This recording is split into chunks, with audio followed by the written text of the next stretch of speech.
Look up in the sky. It's a bird. It's a plane. It's Superman. Excuse me. It's James Gunn's Superman. So Superman is finally out. Leading up to this movie, it felt like the internet lost its mind and turned into a gladiator arena for keyboard warriors. More specifically, the fandom wars between the Snyderverse fans and the James Gunn stans. Snyder fans liked the darker, more serious vision he had for the DC universe. They wanted Henry Cavill back as Superman and weren't happy with the reboot and new direction James Gunn was taking the DCU in. The James Gunn stans really liked the work he did on the Marvel movies. They were optimistic that James Gunn will save the DCU with his humor and his comedy approach to superhero movies. So the two fandoms waged war online with hashtags, review bombs, boycotts, videos, insults, until James Gunn himself threw gasoline on the flames with some comments about how Superman was an immigrant, which drew ire from the political crowd. At which point they started saying that Superman is an immigrant, Superman's a refugee, no, he's an illegal, no, now the movie is woke, no, Superman's just a crybaby. But maybe, and hear me out, Superman is just a comic book movie that should be judged based on its contents and not some culture war BS. So let's get into it. This movie is of course directed by James Gunn and also written by James Gunn. And if you still don't know who James Gunn is, he's a director known for the Guardians of the Galaxy trilogy, The Suicide Squad, Slither, The Peacemaker Show, and some weird edgy tweets he wrote back in the day that were about... No. Wait. Anyways. Oh, and don't worry, I will be keeping this spoiler free. The plot of the movie deals with Superman having to come to terms with a new discovery related to his Kryptonian heritage and wrestle with the implications of what that means while also confronting his own morality and humanity. He's forced to navigate a world in which the public perception has turned against him and what the symbol of Superman represents. The casting in this movie is really solid. It stars David Corenswet, Rachel Brosnahan, and Nicholas Hoult.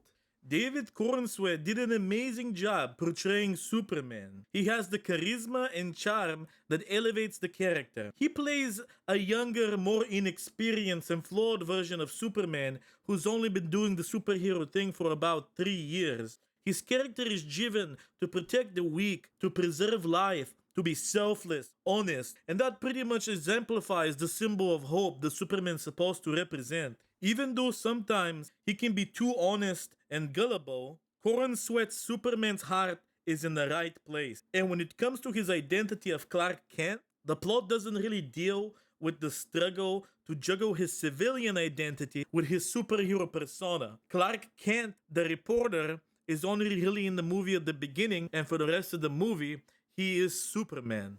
And dare I say it, I actually might prefer Corenswet's version of Superman more than Henry Cavill's version in the Zack Snyder films. Rachel Brosnahan did a really good job portraying the strong, independent, inquisitive investigative reporter Lois Lane. I thought that Brosnahan and Corenswet had really good chemistry in the scenes that they were in with together.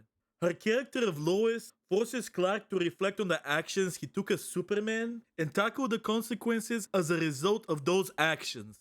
I wish her character did a little bit more investigating, and I would have liked for her to share more scenes and screen time with Superman, especially in the second half of the movie. But overall, I thought the way Lois Lane was presented in the movie was pretty good.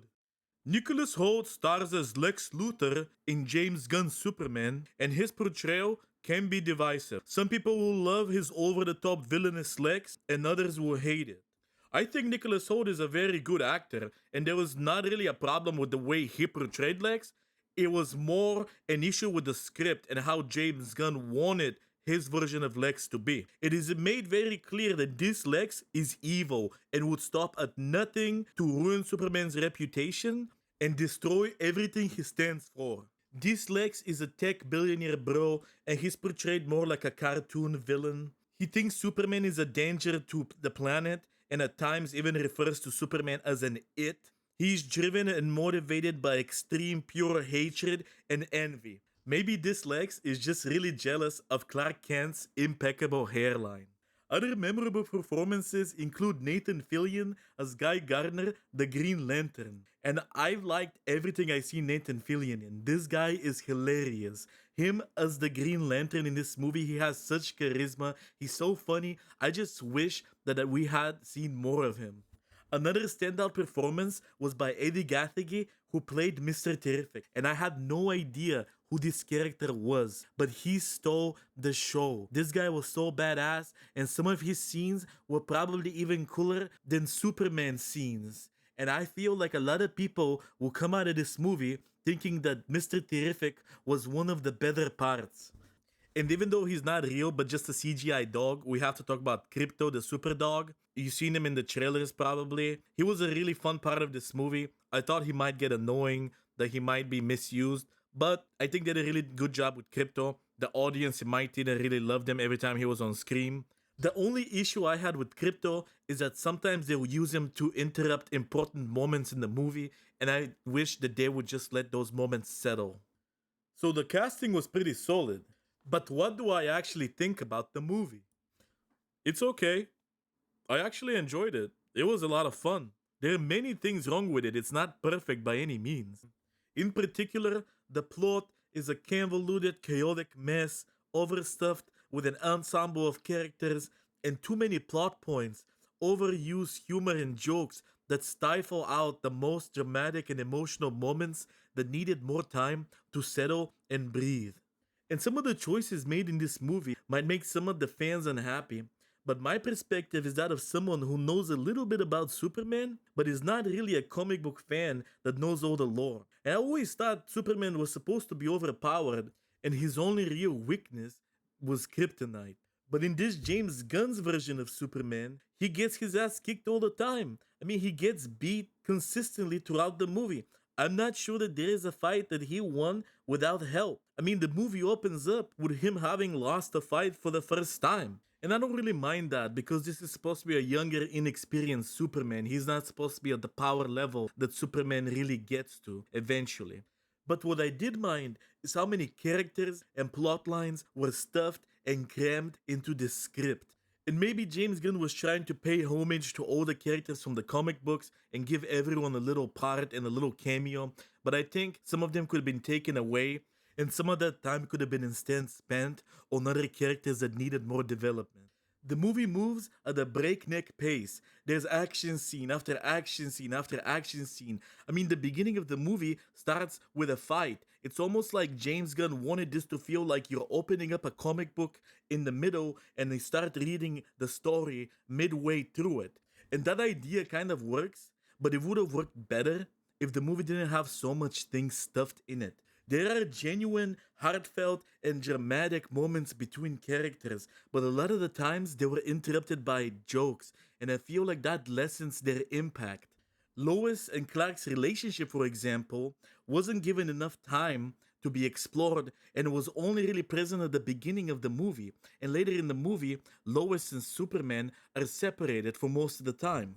Maybe Gunn didn't want to let emotional moments linger in an attempt to be different from the Zack Snyder films. But if that's the case, in my opinion, that is an overcorrection. The plot also felt like it was setting up these really high stakes, but I never really felt it. I was never really worried that any of the characters were in danger. And this was probably because of how many things were stuffed in the movie and how fast everything was moving. And opposite to what many were talking about on the internet, the movie never really dealt with the notion of Superman being an immigrant. There is a geopolitical conflict in this movie, but it's just really a plot device that explains character motivation. In closing thoughts, the movie is fun but flawed. It was light, colorful, the cinematography when it came to action scene was pretty good. Sometimes there's this spinning effect, this swirl effect where it turns 360 and it was a little dizzying. I also didn't really mind the music choices. James Gunn stated that this is a punk rock movie, and I feel like that type of music really did match the feel for what it was going for. I just wish that the script wasn't so overstuffed and that emotional moments were allowed to settle and breathe. I did really enjoy David Corenswet's portrayal of Superman, and I'm actually excited to see where James Gunn takes this character. in the future movies of this DC universe. Thank you guys for watching. Until next time.